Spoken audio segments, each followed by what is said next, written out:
Good morning, everybody. Hey, everybody, welcome to my reading corner. And I had just filmed my video, on what I was gonna read today on my day off, and I have not uploaded it, which I did not realize until after I left that I didn't upload it. So it's in the future tense, but I'm uploading it now. So it's a little weird, but anyway. I wasn't going to film any more videos. I was going to stick to, my next video would go up on Wednesday or this Sunday. But, which actually tomorrow. So actually I could do that. I could just say that have this uploaded for tomorrow. I just realized that. So I haven't decided. I'll decide when I'm done filming this, so you guys will find out. And I apologize for the barking dogs. So I went to Gibbons Bookstore today, and I could not pass up the sale they have this month. They have sales almost every month. There might be a couple months they don't have sales. I don't know if they had one in January. Let me see Rascal, my doggy. You can see his profile. He's so cute. He's so soft. But this month, BookTube is not the only people who are focusing on the whole March Madness March Mystery Month. There was a sale. A sale this month. This month's sale was buy one mystery, get three free. So that was a deal I was not going to pass up, even though I'm not a huge fan of mystery. There are some authors that write mysteries, and if I could find them, I would get them. And I was actually hoping there would be some Agatha Christie, but alas, apparently there's only Agatha Christie at the library, which was really annoying. I think I have seen her books there before, but I missed that, and that always happens. Like, I decide, I'll get this one another time, and then it ends up not being in there the next time I decide to go there, and I'm seeking that particular book. But I did find some. So, first of all, I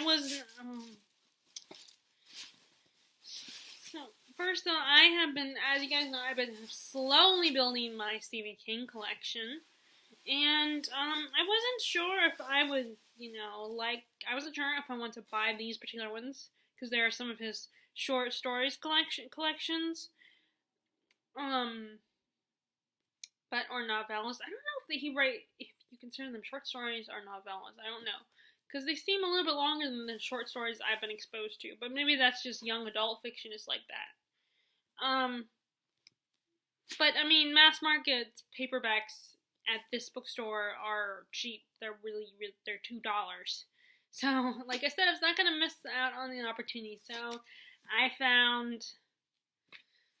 Which I was surprised because, when I looked at the normal Stephen King shelf, because what they had is they had the regular shelves, and then on the very top of those shelves, there was a display of books, of mystery books of, famous authors like Sue Grafton, Dan Brown, let's see who else. I can't think of I'm trying to think of, some of the other ones. The thing I almost bought some Dan Brown, but I've already read Angels and Demons, and I wasn't interested in Digital Fortress or the other one because they feel more like sci-fi mystery. Of course, they might have not been. I didn't even bother to look at them. I should have looked at them because I have, there have been but I saw these two. At the very top, Hartson and Lannis, which is a short collection. Like I said, these are his short story or novels collection, and I have seen the movie version of Hartson and Lannis, starring Anthony Hopkins, and it was Anton Lench's first movie, I believe. And he's a little boy, so adorable, with this little, little curly hair. So I saw this one. And I don't know, other than the other one, I don't know what short stories are in this one. Oh, I have that one, Bag of Bones. Let's see. Let me look. short stories are in this one.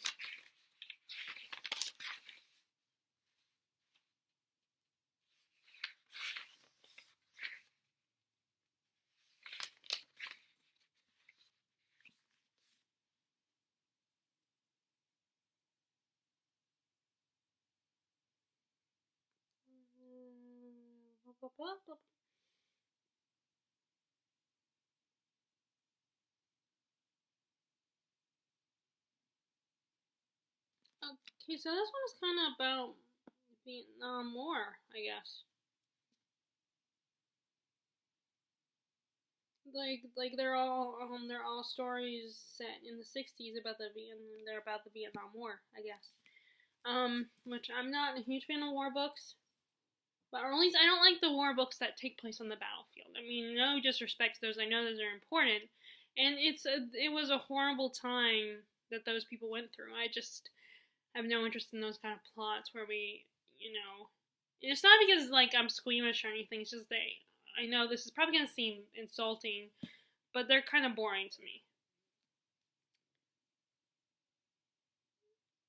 So there's that one, and then we have Nightmares and Dreamscapes, which this one was, I think, like a TNT mini series or something. Let's see when it. Although I really need to I need to read his other Four Past Midnight. I've only read one story from that one, and I did start reading Secret Window, Secret Garden, or Secret Garden, Secret Window. I don't remember what's the order. But I did start reading that one because I've seen the movie, but then maybe that was kind of took away the appeal of the story because I know the plot, I know what happens. So maybe I shouldn't have started that one. I should start going and look at one of the other ones.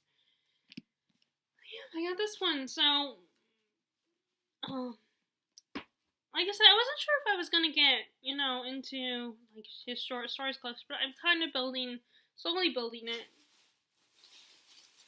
And then, okay, so I read this author's other more popular series, the series that became a TV show on HBO, but I hadn't read anything and I didn't from anything else from this author, and I only read the first few books in the series. It's a pretty long series. It's one of those what I feel to be a companion series where you don't necessarily have to read. I feel like you don't necessarily have to read them in order. Maybe you do. I don't know. But when I started reading them, it was around the time I think I was starting to slowly move on from that popular craze that those books were referring to. And I am talking about Charlene Harris, and the series I'm referring to is her vampire series, the Sookie Stackhouse series. And the author wrote other books based on different stuff, on other books that weren't just about vampires. These are mysteries and Southern Gothic mysteries, I imagine, or where and I figured, at the time, I enjoyed her Sookie Stackhouse series, the ones I read. I thought they were interesting. But it didn't help that I had already seen the show. I think that's why it takes me one of the many reasons it takes me so long to read Song of Ice and Fire series, because it's like, first of all, it's super long. It's like as long as Stephen King's books are. And also, I've seen the show, so it's like, I feel like I'm already familiar with the story, and I feel like that can slow me down and make me feel like, oh, well, I could just watch the TV show. It's the same story. It's just maybe there are details that are a little different, but still the same story. And it is easier to watch a show or a movie rather than take the time to read a book. I'm sorry, as someone who loves books, yes, there's more value to books, but I do feel like it is easier to put on a DVD or turn on the TV and, watch the movie version, the show version, and you don't have to exercise your brain as much because someone else is creating the story for you, bringing the story to life for you. But I still will defend the fact that I love movies and TV shows as much as I love books. And I don't think I should feel like and I feel like it's unfair to be judged for that. Now, no one has ever sent anything directly to me, and maybe this is unfair of me, but sometimes it feels like people will judge you for that if you put as much value or maybe even a little bit more value watching a TV show or a movie than actually taking the time to read a book. But that could also be that I feel bad because, in the past I've gotten a little snippy with my friends for the fact that, it's like we've talked about that before. And I've been like, okay, and they find it easier to watch a movie or read a book or watch a movie or watch a TV show. So, I feel a little defensive of it because on the one hand, yeah, I like watching shows and movies, but on the other hand, I can understand where people are coming from when they say, why don't you should read the book first? Like with Crazy Rich Asians, that's a movie, and I'm like, yeah, well, I read the book first. And the same thing, and it's like, did those people who love the movie, did they even read the book? And then also, I'm like, I feel a sense of pride that I read The Hunger Games long before the movies came out. Long before I realized that they were popular amongst other readers in the book community. But anyway, so let's get back to Charlene Harris. So these are her mysteries about non-supernatural mysteries, I think. Like I said, I wasn't going to miss out. And these, other than the Stephen King books, because there was another Stephen King book there, but there were two actually, but I already had those books. So, it's like, why buy another copy of those books, even if it's cheap? What would be the point? So you have two copies, I mean, unless it's like a special edition. And those were just mass market paperbacks, so it wasn't anything special about them, just a different cover. But, and who knows, maybe this would be one of the many, if I could potentially read these now, and then maybe I could give them, maybe I could see if Terry from Florida would like them. Because I know she likes her vampire books. But then again, like, as I've said in the past, she's very particular, and what she would probably have to do is go through them. So I would probably have to bring them with me when we go to Florida to catch the ship, to go on our cruise. I would have to bring these with me. I mean, although what I probably could do is just be like, why don't you take them, and even if you don't like them, you can give them away. Because unless I just absolutely fall in love with these, I probably won't keep them, because I feel like the problem with the mysteries, especially like thrillers and stuff like that, I feel like once you know the mystery, then it's like, why, you're not going to want to read them again, because then it's like not as fun because you're not trying to figure out the mystery. Now, I think there are exceptions that if it's a more literary mystery, then you might actually keep it, because it's not just about solving the mystery. That's why I prefer mysteries itself over thrillers, because it's not about these people solving a case or finding someone or stopping a killer or whatever. It's about, piecing together what happened back in the past and understanding why it happened. And maybe there's amazing revelation, like not just you solve the crime or you solve the mystery or figure out what happened all those years ago, but you also like that's the Kate Morton does that, where there's this big revelation at the end of her, there's the main mystery that these characters are trying to understand and figure out. Though usually it's one character, maybe another, maybe like the love interest. And once they figure it out, then there's also this big revelation, like they are related to the character or something. Or a person that they've coincidentally met and interacted with and become friends with is related to the person from the past. So, and because of just the way they're written and everything, they're usually really beautifully written and really fun. So, but they're not like thrillers or these mass market paperback mysteries. Like Dan Brown's books, I didn't feel the urge to keep them because, yes, I liked them and everything, but I would just rather go watch the movie, instead of taking the time to reread the book. But I do want to I have had my eye on both Inferno and Origin to actually read the books. So I probably shouldn't go see Origin because I know that one's being made. I know. Actually, no. I think Inferno is the only one that's been made into a movie. I don't know if Origin is going to be a movie or not. So if it does become a movie, I should probably read the book first before I see the movie. Now, I've seen parts of Inferno, so I know what happens, like the very end. And like I said, I feel like sometimes when you've seen the movie, it kind of ruins the appeal of wanting to read the book.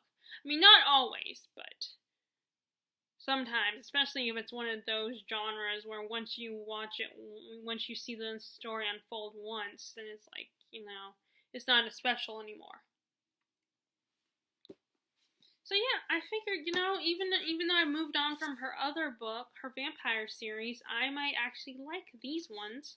Who knows? I might fall in love with the author in a different way, even if it's not the same as her other. I should have checked out the other one, but then, like I said, the sale was only, you buy one mystery, you get 3 for free. So yeah, I just wanted to tell you guys about that because I think that was an awesome deal. So if you like this video, be sure to give it a thumbs up, click subscribe if you have not already. I would really appreciate it. And as always, I hope you are enjoying your reading. And I will talk to y'all later. Alright, bye.